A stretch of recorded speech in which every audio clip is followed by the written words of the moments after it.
So yeah, today it's all about monitoring and observability for your Android apps. So introduction, so my name is Julien Salvi, Android GD for the past 5 years, working in Paris for more than a decade now. You can find like some tech stuff I'm working on, like mostly on Blue Sky or LinkedIn. So just like a bit of summary for what's next. I'm going to introduce and like set up the context of what is actually monitoring and observability, and that will deep dive a bit more in depth with like how you can set up your own monitoring tools, how you can apply this to this concept of observability. Alright, so a bit of intro now. So I'm gonna like tell you a little story of application production. Might be yours, maybe mine, mostly mine. So like you have this like very happy application in production, living its best life on the store with many users, but suddenly, yeah, something happens. But what could go wrong? Actually, quite a lot of things. Could be a crash, could be an application that is not responding, so freeze. Startup plans being slow, so as well as like a lot of frames, unexpected states in the app, like you were expecting like to show a list of tabs, but you ended up showing just one button, so that's not expected. Network failures, local timeout that happen because you're running like too much in the background, significant vulnerability, or even worse, like OS specific issues that you need to debug on what specific OS version of Android from one manufacturer. So a lot of things can happen in production that could affect your application. So this leads to some angry users. We like angry users, of course. So monitoring and observability is definitely there to help you to go from like an angry user that like post shitstorm in the Play Store, comments with monitoring, so it's like to say, oh yeah, my application is crashing, or like it doesn't behave as expected, or you have this shit, but it doesn't actually like to fix the bug actually. So, and then you end up like having like bugs, tickets in your screen, support tickets you have to take and so on. So, why we do monitoring? So, to go with like multiple users to at least maybe just one user. But like we now understood a bit like we like the impact is less than before. So look at some quick reaction on it. Or to go from one angry user to still one angry user, but like for much less longer. So we were like able to be reactive, and so the user can like use the application as it is effective in a matter of time, like which is like a very weak. But what we want is like from an angry user to like another user, because like we were able to catch the issues soon enough before even like we like experience the issue. That's the dream. So that's why like we talk about like how we can like not always have our user, but almost impossible, but how we can tend like to have this happy user base in production. So a bit of like a warning, let's say. So monitoring is not fixing the issue. Monitoring will help you fix the issue. So like to go in short with what's monitoring versus observability. Monitoring is the tool, so it's the little warning you're gonna see in your dashboard, or the crash report, or the logs you are going to be seeing on the device or with your like monitoring tools. And the observability is the capability of all of it. Like so monitoring is mostly like what's breaking, and and observability better served by. So now, let's deep dive a bit more into how you can be efficient in your monitoring for your apps. So, a bit of disclaimer before I move on. This is based on my personal experience and the tool I've been working on. Usually like Firebase, Datadog, a few working that I've been building. So, what I will be talking about, like I always challenge and adapt to fit the needs of your apps. Maybe not all of these things will be suitable for your applications or company. So, yeah, don't hesitate to challenge on your side and adapt. Okay, so a little stuff at the beginning. Then I showcase you a bit of the best of Firebase. That's let's say monitoring 101. I guess most of you have Firebase Crashlytics plugin in your app to monitor the crashes and so on. So I would say it's just not only Crashlytics plugin to just highlight crashes in your application, but you can do much more than just logging crashes from your app.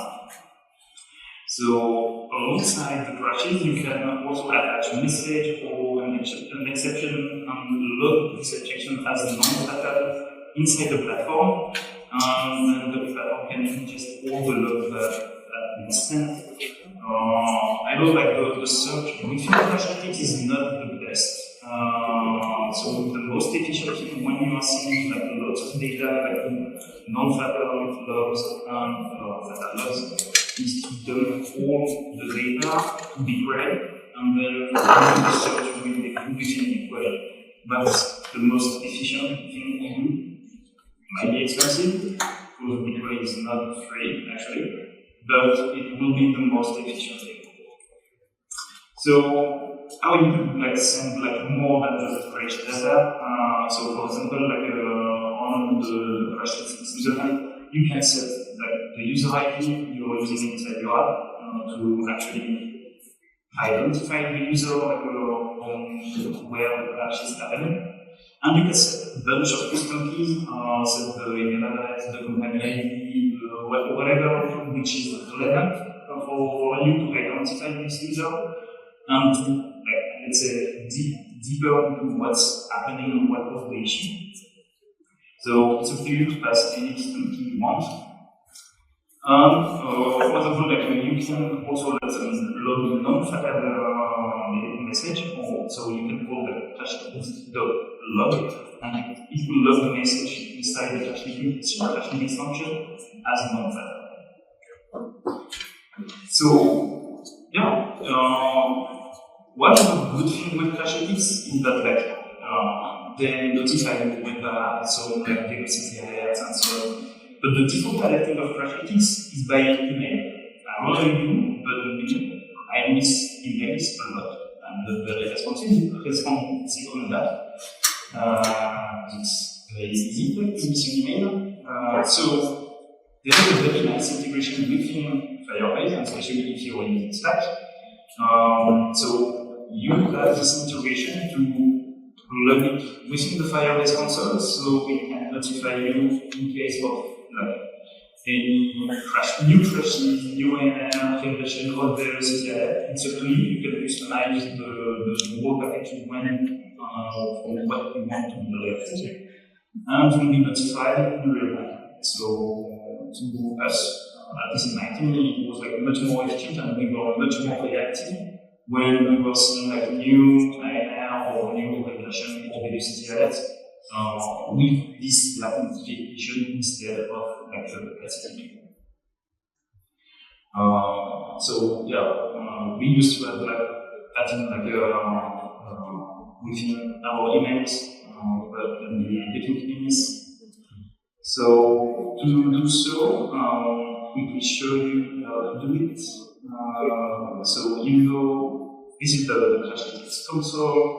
You go in the settings, you have your integration here, and the main integration you have this magnificent integration you can manage and so on. So you have to choose which channel you want to put the message, and then you can check if you want only the velocity alert or only the location and so on. So it's up to you to put the whole setup.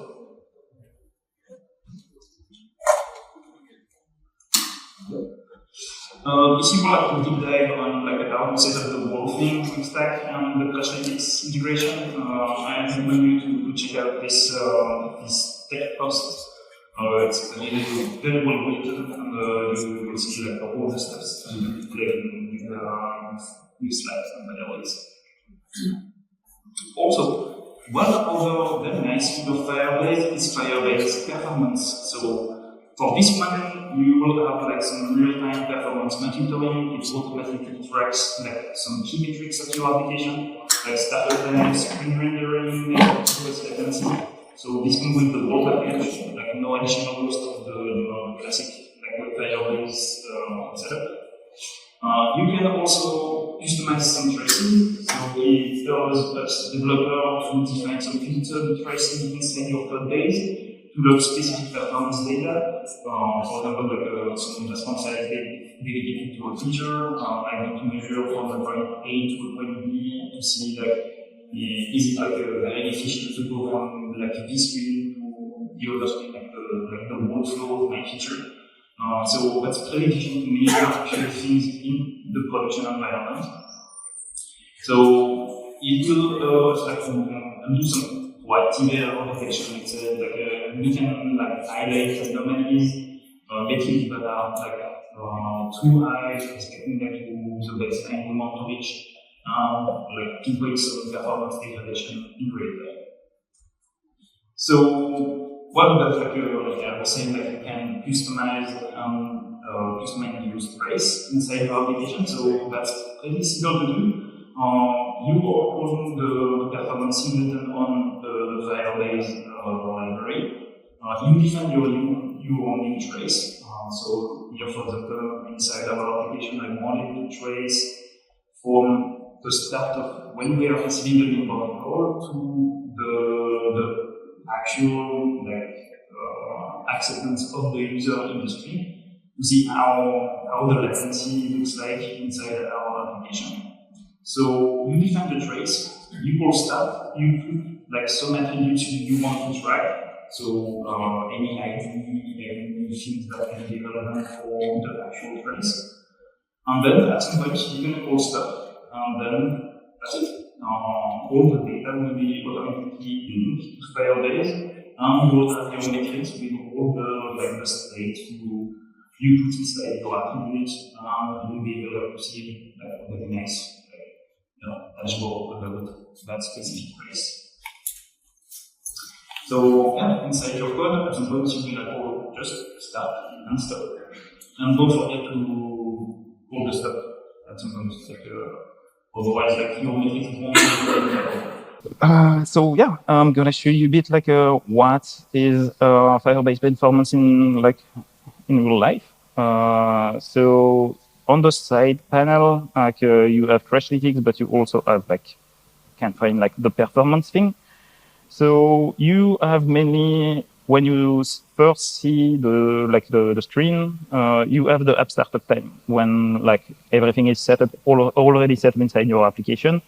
On the side, you can add a bunch of metrics. So, for example, the rendering of the home, see how it behaved over the last 30 days, or even the last 90 days.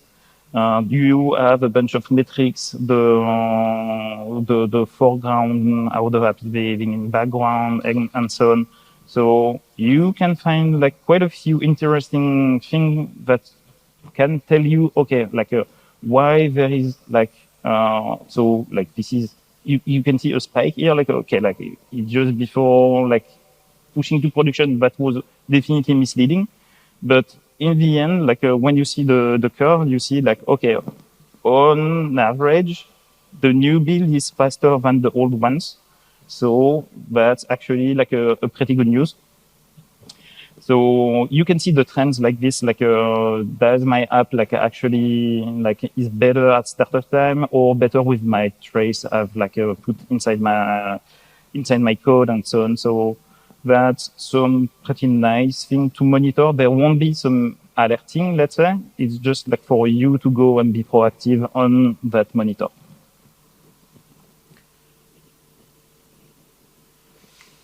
All right. So also like one other thing which might be interesting for you, just let's say for information or like to push some metrics to your stakeholders. So few years back, Google introduced the Play Vital API. So thanks to that, with the Play Developer Reporting API, you can actually gather few metrics from the Google Play console. And there are like lots of metrics within this API. So you can get like some ANR, perceived ANR, the crashes, slow startups, slow rendering frames, and so on. So there are lots and lots of data that you could play with. And for us, we decided like to use this data to build actually app health reporting. So we can send we have a daily a nightly build which is running inside our CI flow. And every morning we have like this reporting pop in one of our Slack channel, and it gives a bit of visibility to even other teams or our stakeholders to have a bit of an overview how the actual app is behaving in production. So yeah, you can have you will be able to check the documentation, but you will have like a lot of data to play with. And so we decided to have this kind of daily report just to highlight the thing. That's also like one thing of monitoring. It's also like to be visible on the data and on let's say on the app health of your application, to be visible inside your company for your stakeholders. So I'm gonna show you like a quick demo on that. Well, not a quick demo, but like the things, how we build the things. So we used a default like Gradle task. So it's a Gradle stack that is running within our CI. So the Gradle stack is triggered like with the nightly builds. So it's not so complicated. The API is quite straightforward. So with our reporting like class, we are just consuming the Play reporting API.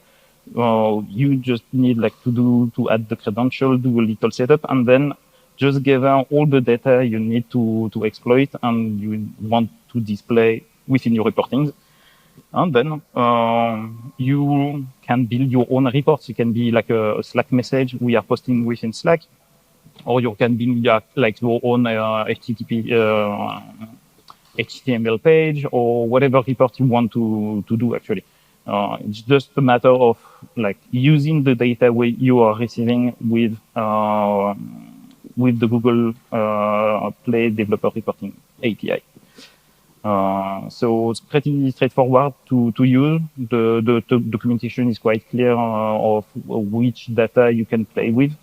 Then you can add the dependency, and then the flow is yours. So in the end, we have like this tiny report in Slack telling like how the app was behaving in production for the last few days. Yep.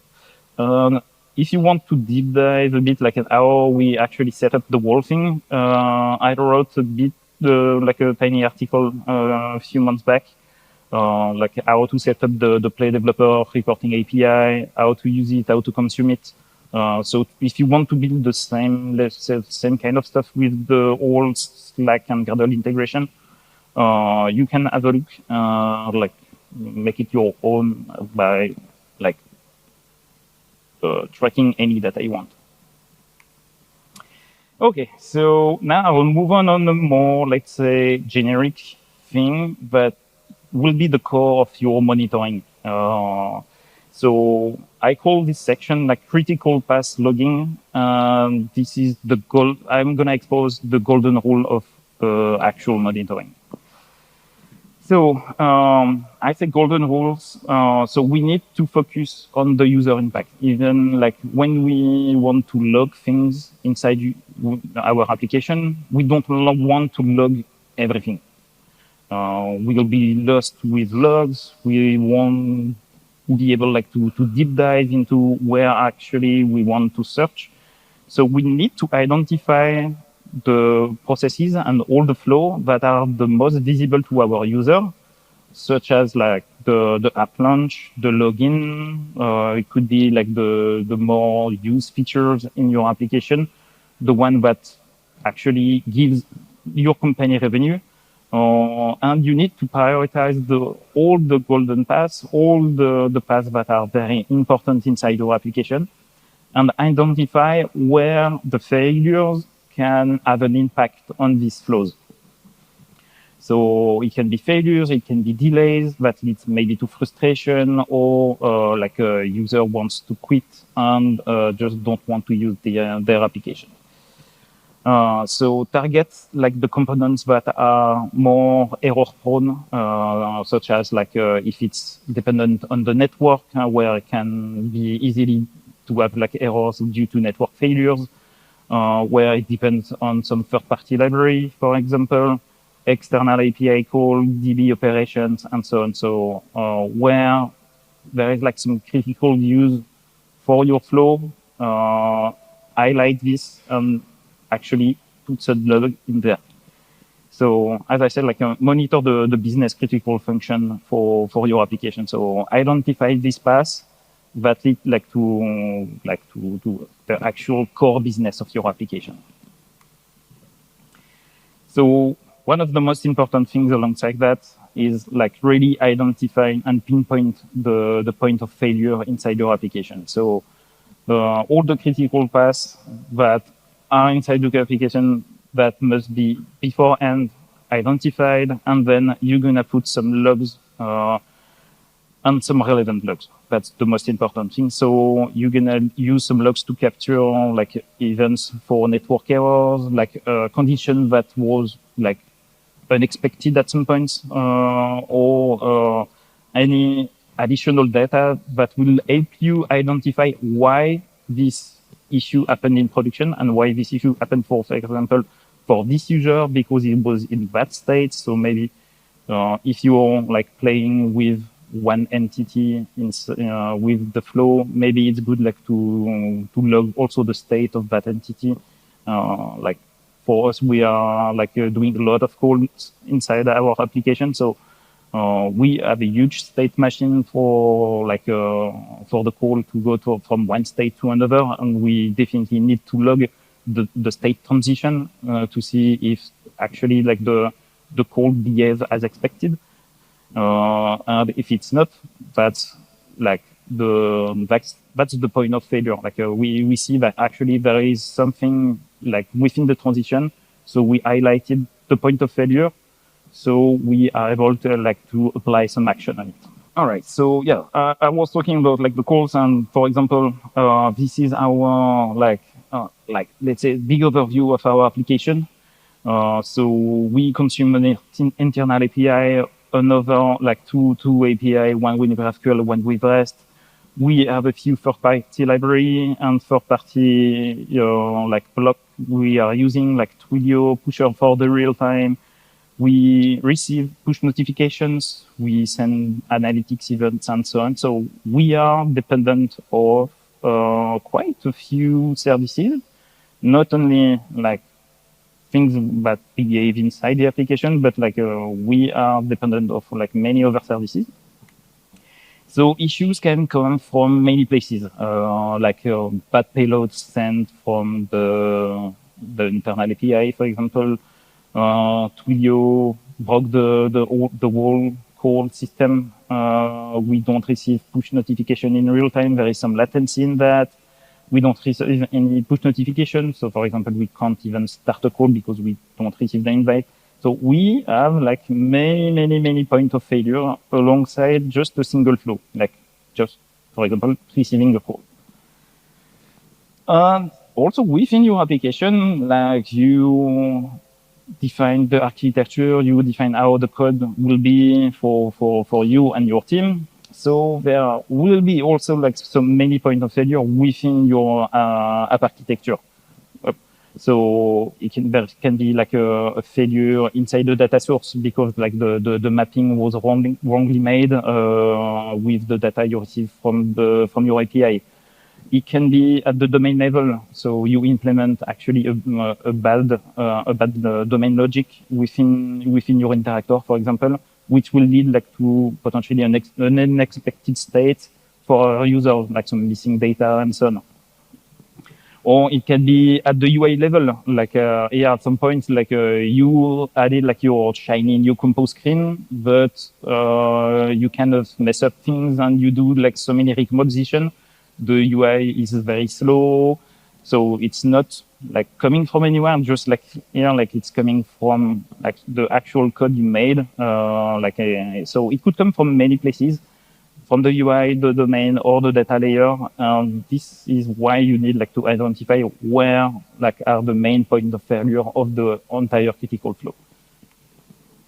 So little example, like it can come like from here, like a failure of a network request. So we need like maybe to catch some exception. Then like log if it's the request was good or bad. At some points inside your application, maybe you want to use the user class, but if it's null at this point, that's going to be a huge issue. So maybe we need like to log if the user is actually there to process then the entire flow. As I said, like we have a huge call logic, so we need to define, especially if you have like some state machines and so on, like knowing the state transition is very important of this kind of like this piece of software. So we need to know exactly what is happening, what is the current state, and alongside the state, we need also like to know potentially things that can also have an impact. So I think of like permissions, if any other component might have an impact in for this flow and so on. So you don't need like to log everything, but be smart into what you put inside your log. So anything that can affect the flow you want to monitor, put this data. And so on and so on. Like I said, like put relevant things that will help you like to understand the why this issue is happening in production. So to do so, like to like help you understand like what is happening and like and the why alongside that. That's very important, like to master, let's say, the art of logging. So it all starts with the event name structure. Naming the events you're gonna send to your tooling, like it can be whatever Datadog, Sentry, or whatever the tool you're gonna be using. It's very important to have a very good name structure. The semantic, like your versioning of your application, is very important. Like to quickly identify what was the domain of the failure, to quickly identify the point of failure. Actually, you can also use emojis, like even within the logcat is quite useful. Like you can like quickly pinpoint like where the issue comes from. And for example, like where we are monitoring our core services with Twilio, we have a semantic like we are using like alongside the whole application. So like for example, there is a log like Twilio core error. So we know this error comes from the third party library Twilio, dedicated to the core feature of Twilio, and we have an error. So we can quickly like see where the issue comes from, and we can like start investigating and pinpoint where actually the broken code is. Also use the log severity smartly. Don't log everything as error. Not everything is an error. Some logs, like I was stating, like we are monitoring our state machine. This is just like an information, like this is not an error. Or when you have a state that might have an impact but not breaking like the entire flow, maybe you can use the warning level. So be aware of like not everything is an error, and you should like log the severity as the real log of it. And also, as I was echoing before, like meaningful payloads, so sends relevant information inside your data. So, for example, the payload you're receiving, which might be badly formatted from your API, or the bad states of what you want to measure. So specifically to network request, so do log the paths, the method, the headers, the body of the request. It will definitely help you like to pinpoint what's wrong, as well as the status code, the body, the error of the response. So everything will help you like identify what's going on, but do not log sensitive information. Try to redact like many things as possible, especially tokens, credential. We don't want to send that to some third-party tools. You don't even want to exploit like even sensible data regarding like if we log some calls, user information, or like we log also messages. We actually don't want like to log in a third-party tool the content of like the message that has been exchanged. So sometimes you must redact like a few sensible information to actually. It won't help you like to identify the issue. So make sure you redact all the sensible information. Okay, so now we're gonna deep dive a bit like into some dashboarding stuff with observability capabilities. So this is gonna be like the core things, or how you're gonna be reactive. So when it comes to efficient monitorings, you're gonna have like some observability tools, which can cost quite a lot at some point. So as I said, like don't log everything, because the bill is gonna skyrocket. And there are like many solutions that are existing: Datadog, Sentry, Embrace, Busnag, and so on. So at my company, we are mainly using Datadog, but you can replicate the same things with other platforms. So there are like many good things within these tools. So you can use dashboards to have like let's say a passive information to see like how the app is behaving in production. Monitor will be much more proactive, so you can define the thresholds and set up some alerting. So other dashboard will be just for visualizing data and so on. So once you've sent like the whole logs into this system, you're gonna exploit these logs to create your actual dashboards and monitor. So you have the entire metric about the crashes, the NR, the API response time, and so on and so on. So you're gonna build this huge graph, visualize data, and so on. So keep it simple. So don't put everything into one single graph or one big single dashboard. We are at the moment at my company trying to revamp everything which is like related to our dashboards to be much more efficient and keep it simple to what the actual data tells. Because like if somebody from another team or even within your team comes to this dashboard, it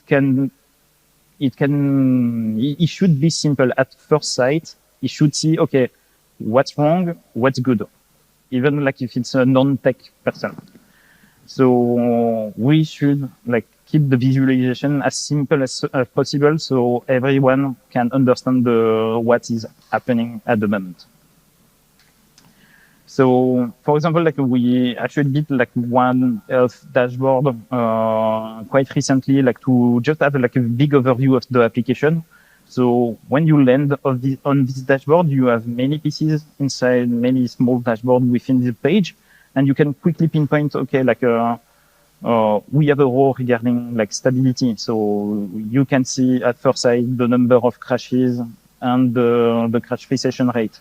Then you'll see like let's say the core flow of our application. Authentication, login is good, call is good, and messaging rate is good as well. So everything should behave as expected for most of our users. And so like pinpoint like the most important things for your application. Like also don't hesitate to add some sign notes, to add some context when you are building this kind of dashboard and so on. So this is all based on the logs you were sending from your application. And now like you have this good visual thing. Like it's good like to like have some information about what is happening in production, but one of the most important thing is like knowing when something is wrong. So when you're gonna build like now your monitors, which will be reactive in a way, like when it's gonna like pass a certain threshold you're gonna define, you're gonna receive an alert and you're gonna work on it because they're like at least assess if it's like a true issue or not. But actually, like there was some like a threshold that has been like a spike, and you need to work on it. So you're gonna build your monitor alongside like some like metrics that are very important within your application. So crash free, any crash, any latency on like certain services, or anything that is relevant to be measured. You're gonna at first like play with like what you want like to at least like the threshold is not gonna be good at first sight. So you need to analyze the data and see where you want like to put the alerting. But once it's there, like when everything is running good in production, you need like to like the escalation of the error. That's the true things that will help you like to fix this like many angry users in production, to actually narrow as much as possible the impact of this issue. So the escalation matter, alert the right people during the day. So set up some, I don't know, Slack alerting, even like calling on-call people, like especially during the night. We set up like a few, like for many years, general on-call. So we have like a 24 hours reaction in terms of like if there is like a big issue in production, or you can just apply some like on-call shift within your team. So once there is an issue, there is like always someone to investigate and tell like, okay, is this a false alarm? Is this like impacting the entire company or just a bunch of users? This will be like very helpful for the business of the company to be as reactive as possible. So, and then like it's just not a one-time shot. Assess regularly your dashboard and your monitors to make sure like we expose the most relevant data, and you have definitely the right threshold that is actually there for an alert. So, for example, this is one of the monitor we've put, and we can see like a few days ago we had like a huge spike of issue regarding our GraphQL API. So we were able like to first, so when we have a warning, we have a Slack notification. So we were able like to assess, okay, things are getting a bit high, so we are taking a look. When it spiked to error, like I say, there is definitely an error, and you see the timestamp, like it went high from like a very let's say small amount of time. So we were able like to pinpoint the issue and escalate the issue to the right team. So they were able like to fix it as soon as possible the issue, and then it went like okay when the backend reverted the issue that was shipped into production. So one other thing like regarding also like the whole investigation regarding monitoring. So when you like see shit happening in production, you need to investigate. And one good thing to help you investigate stuff is to use some AI-driven investigation. So there are many MCPs now. You can connect with any assistants you have, like I don't know, the Claude, Gemini, or whatever. So now there are MCPs for Datadog, Crashlytics, and all the actual tools you're gonna use for monitoring. So the whole AI investigation won't be sufficient on its own.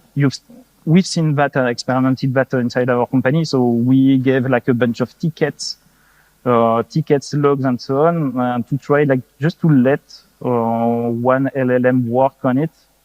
19% of the time was not so good. So always keep the human in the loop. So the AI investigation, yes, but human supervised, because you need to cross-check if the data that is analyzed, and especially the outcome of what the LLM is doing is relevant or not. So, but it's definitely game changer in terms of velocity and proactivity. So it's gonna let the AI correlate the recent change in the code with the traces you've sent through your tools, the logs, the new dependencies, and so on. So it can do like much things on their own, but you always need to check the outcome of it. And of course, like you'll get like better results if you combine like everything, like the logs you're sending, the code base, and so on. So the more context you have, the more relevant then the outcome it will be. So, for example, like you can have like some like we are using Claude at our company. So we have like there is a few marketplace for Firebase, for Datadog, and so on. And what it looks like, so I've run like last night an investigation on a ticket. I said like I've set up the MCP for Datadog, so it can ingest the logs from Crashlytics as well, and it has the context of the code base. So with a very minimal prompt, so I passed, okay, could you check what's happening with the logs on Datadog, cross-check with the logs and the data on the ticket. So loaded a few MCP, did the investigation, and then it was able like to correlate, okay, from what the user is saying in the support ticket, I've pulled these logs and say, okay, like this matched the behavior that was exposed by the user, and so on and so on. So it could like sometimes like have a very good things of like let the investigation on your behalf and correlate like what's happening like within the data in the ticket, what the actual client is experimenting, and then we'll be able like to actually pinpoint inside the code base with the logs we've been sending, like okay, like probably the point of failure is going to be this one, and then we will be able like now to take the human in the loop and cross check like, okay, is this the actual point of failure? We need to test and so on. But it's definitely a very good helper to have this kind of tools. You will have like much more faster investigation with that. So monitoring is not only for production builds. So I said like you can even catch things before it went to production, because you can also monitor your development environment, and that's a good thing. Like that's the golden path, like catching the bugs even before it reaches your production users. So I call that like preemptive monitoring. So this is the most effective way like to avoid issues in production, is to anticipate them. So of course you cannot anticipate everything, and some bugs will be like out of control, but you can still apply like some monitoring concept inside your development environment. So how to do so? So also monitor the crashes, like Crashlytics also works for your dev builds, not only production. Also monitor the logs. We have, like, for example, we release the application every 2 weeks. So we can still monitor what we are pushing, the logs that are sent to our tooling platforms, and so on. Do take advantage of your unit test. Unit test is good, testing is good. So do some UI testing, screenshot testing, and so on. This will run like daily or nightly and so on. So you will be able like to see alongside the work you're pushing every day, see if there is any regression or any change that are an impact on what was previously tested. Do monitor also the network request during development. We are using a very nice library called Checker, which can like monitor the network request when you are in the development build. And it's very effective, like to see, for example, if you do some unexpectedly like a duplicate request or even multiple requests at some points. So you can see actually what is happening in terms of network requests, and it's a very good addition for your like dev monitoring. And one thing that also help us like to ship less bug in production is to have some testing sessions. We take 1 hour before shipping to production to actually test the app inside the production environment.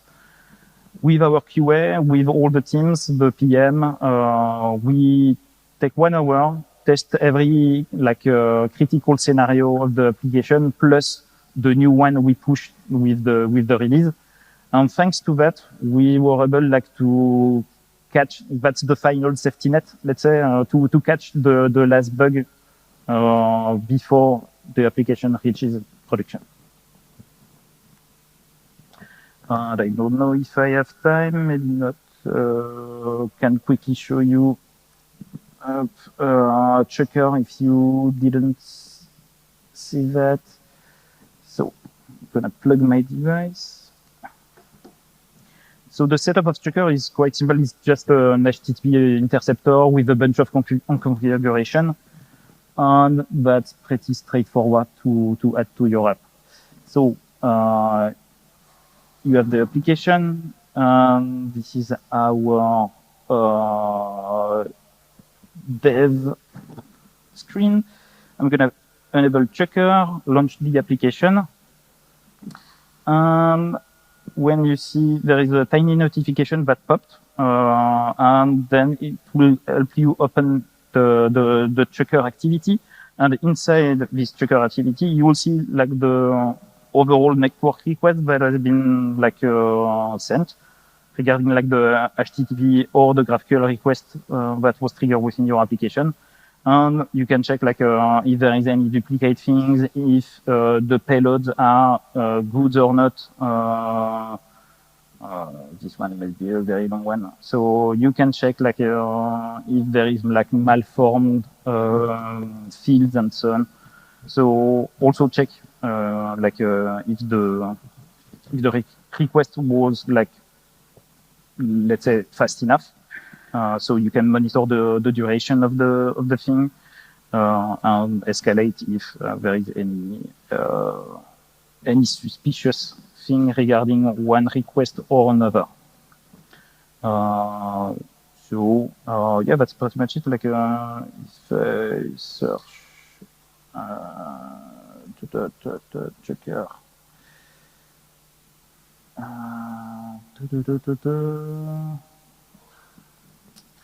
Where is my Checker thing? Okay. Yeah. Nope. Checker, Checker. Yeah. Checker. On va faire ça. Ah, bah c'est juste là. So there is just a bunch like of there is a Checker interceptor you need to plug with your OK HTTP client, and with a bunch of let's say a bunch of configuration. You can redact some headers you don't want like to see inside the activity. then you're good to go. That's pretty straightforward to do. Okay, just to wrap up now, some key takeaways about monitoring. Don't log the entire application, so be wise and effective when you are sending data, especially logs to your tool environment. Pinpoint the critical paths of your application. So if there's just a tiny feature that is used by, I don't know, 20 users, maybe it's not relevant to log the thing. So pinpoint all the critical paths of your application. Log them, identify the main point failure of the critical path. So also, once you have the whole logs inside your system, so alerting is good. Sometimes it's better be alerted too soon than too late.